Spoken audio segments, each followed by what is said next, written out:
We are prepared, but we're keen to see people continue to do that social distancing and hygiene, and that will avoid seeing that second wave.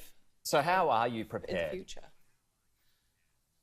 Well, we're prepared. We've got an enormous capacity to test, as you know now, and we're testing significant numbers every day. We're up to almost 700,000 tests now.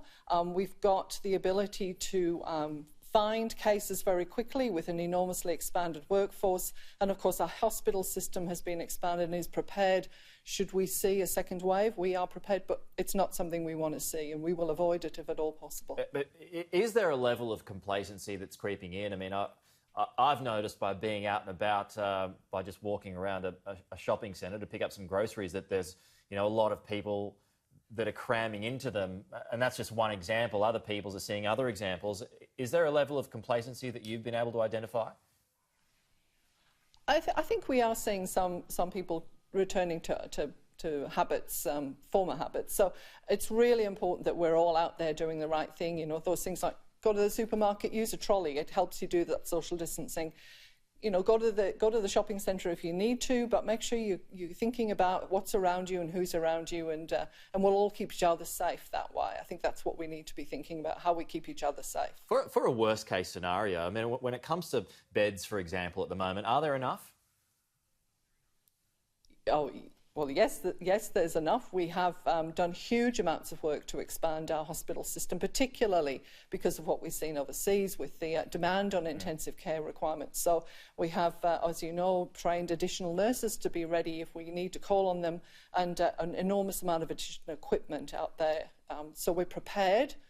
Again, we're prepared, but it's not something we want to see if we can avoid it. Okay, well, I mean, this, of course, is all worst case scenario at the moment. I guess it's natural to have apprehensions at the moment because people are all of a sudden being released, if we can use that word, out into the public again. But when it comes to, you know, plans for the return of elective surgery, are they still on track?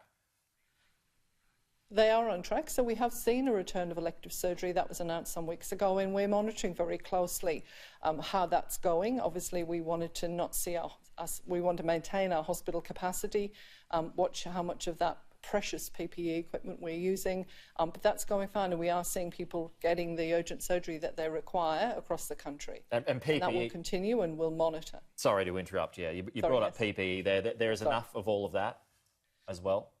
Yes. We've had enormous amounts of supply come in, and we have a very reliable supply ready and waiting if it's called upon. And of course, a lot of that has been distributed out to hospitals across the country, so they've got that equipment in stock ready to use whenever it's needed. So do you have any concerns at the moment, Alison? And if so, what are they, the most pressing concerns for you at this juncture? I think my most pressing concerns is that we too quickly forget where we've been and all of the great work that all of Australians have done. We will and expect to see small increases in cases over the coming weeks as we begin to move around and as schools return. And we need to be dealing with those really quickly. That's why we're encouraging, obviously, everyone to download that app, because that's a vital part of our armoury in combating and quickly getting to any outbreak we might see.